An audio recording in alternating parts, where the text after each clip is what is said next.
Lamento o outro lado não comparecer. Tá? Eu vou ficar exposto a perguntas, espero poder corresponder à altura. Temos muito o que falar, mostrar o que o governo fez, como atendeu a todos. O outro lado se esconde, cria um fake news. Paulo Guedes acabou de declarar, como eu também. Teremos aumento real do salário mínimo no ano que vem.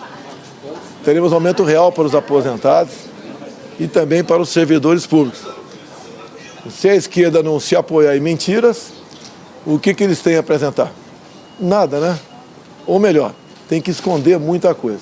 A gente espera que a entrevista transcorra aí a contento, que a gente possa mostrar à população tudo que foi feito ao longo desses 3 anos e 10 meses, com pandemia, com crise hidrológica, com guerra lá fora, e também o que está em andamento e que pretendemos apresentar para o próximo ano, caso reeleito, depois de arrumarmos a economia e atravessarmos momentos muito difíceis que tivemos de 2020 a 2021. Presidente, como o senhor avalia essa decisão do TSE de ontem de aumentar a relação de conteúdo de notícias falsas das redes sociais? Olha, a imprensa sempre dizia que eu iria mergulhar o país no regime de exceção.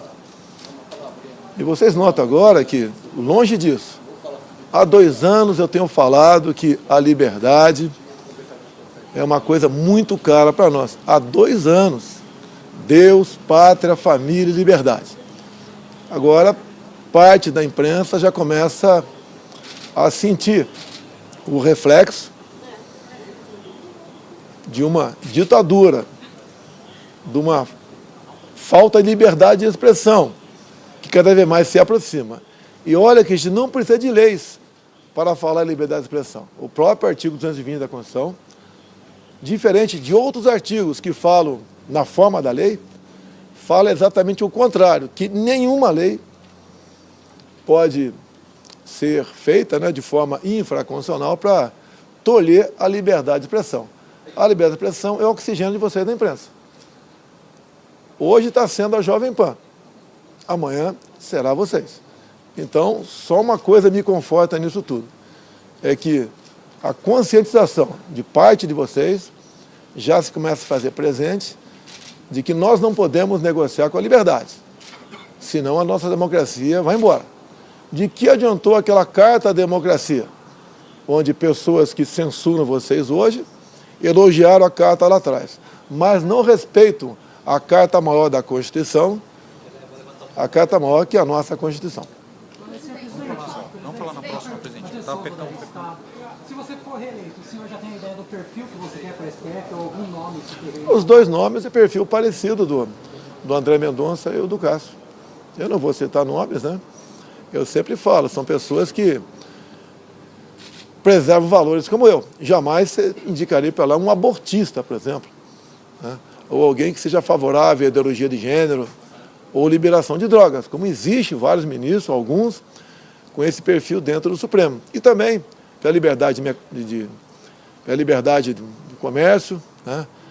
E pela liberdade de vocês. Respeitar a Constituição. Vocês se lembram que quando, por ocasião da transição, ou nos primeiros dias que eu estava na presidência, alguém me deu um exemplar da Constituição. E vocês fizeram a matéria a esse respeito.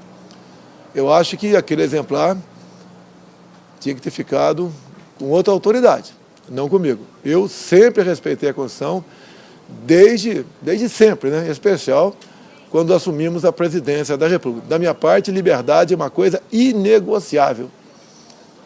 E colegas de vocês estão sentindo que isso não está sendo respeitado por parte de uma outra pessoa, assim como todos nós aqui, dos 3 poderes, né?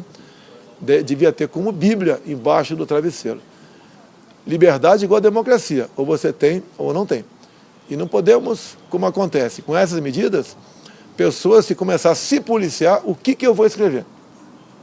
Posso escrever isso ou não? Qual será a medida, até mesmo restrição da minha liberdade pode acontecer, se eu continuar escrevendo dessa maneira. Repito, tivemos um deputado federal que falou coisas que eu não concordo de jeito nenhum, abomináveis, né? Tenho verdadeiro asco do que ele falou. Mas tem um artigo da Constituição 53 que diz que todos os deputados e senadores são civil e penalmente, né, invioláveis por quaisquer de suas palavras, opiniões e vozes.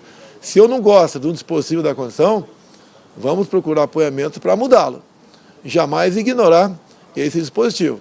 Como vi um voto hoje de uma pessoa do Supremo Tribunal Federal dizendo: a medida é excepcional e a liminar poderá ainda ser revogada. Reconhece que a liminar não tem qualquer amparo na Constituição. Não pode falar que vale até as eleições. Não estamos em estado de sítio. Até mesmo em estado de sítio, que eu posso pedir a decretação via Parlamento brasileiro, e se o Parlamento me der o direito de fazer valer o decreto de sítio, essas medidas, por exemplo, não seriam aceitas. E qualquer abuso da minha parte, eu seria responsabilizado lá na frente. Não pode, agora, uma pessoa ou outra, de forma monocrática, caçar a liberdade de expressão do povo, né? E muito menos de vocês. Agora o presidente Jair Bolsonaro segue aqui e vai conversar com os demais veículos cadastrados aqui para essa cobertura. Vamos acompanhar mais um momento, Rosiane. Hoje a imprensa, amanhã pode ser a população. Olha, você deve se lembrar que há 2 anos eu venho falando de liberdade, como quase que pregando no deserto. E eu já sabia que isso estava em curso no Brasil. Certas coisas não acontecem de uma hora para outra, aos poucos. Chegou agora na imprensa brasileira. Sem liberdade de expressão, acabou a imprensa. E eu, por mais que vocês tenham me criticado, né, eu sempre defendi a liberdade de vocês.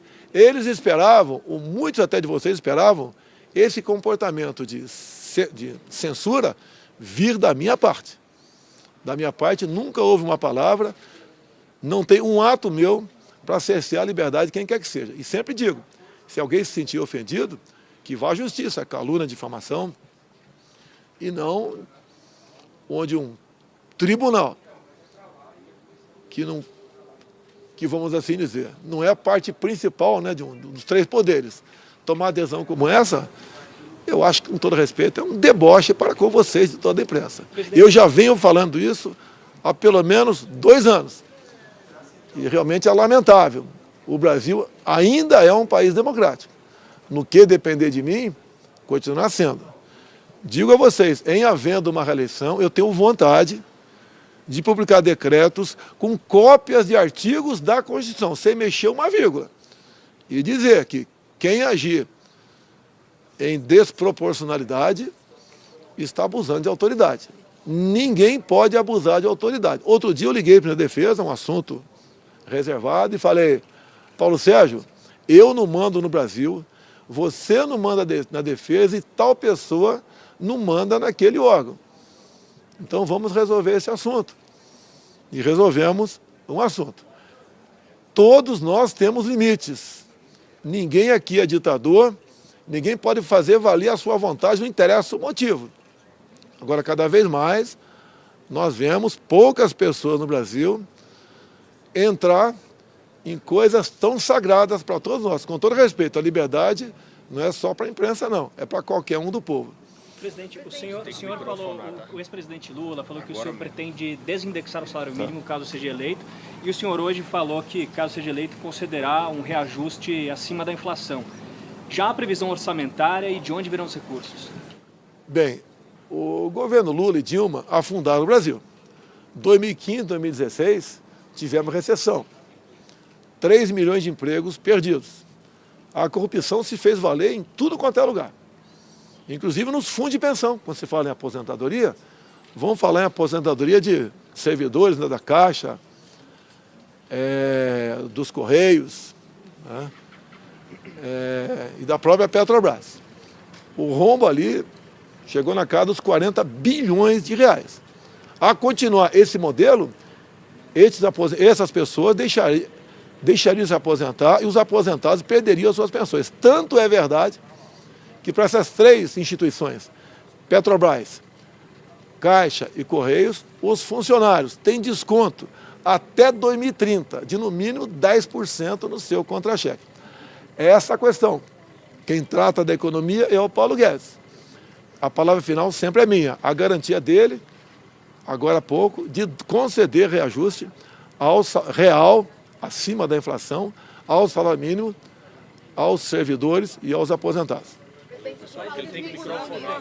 Olha, nós vencemos 2020, onde gastamos 700 bilhões de reais e dentro de uma responsabilidade, atendendo a todos.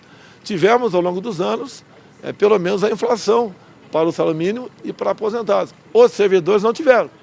Pagaram uma conta, tá? Assim como grande parte dos seletistas, assim como os informais, e está na hora agora nós buscarmos como atendê-los. Vamos atendê-los, né? Com o parlamento muito mais favorável a nós, nós atingiremos esse objetivo e no corrente ano o parlamento, como nunca negou nada nesse sentido para nós, vai, juntamente conosco, arranjar recursos para tal.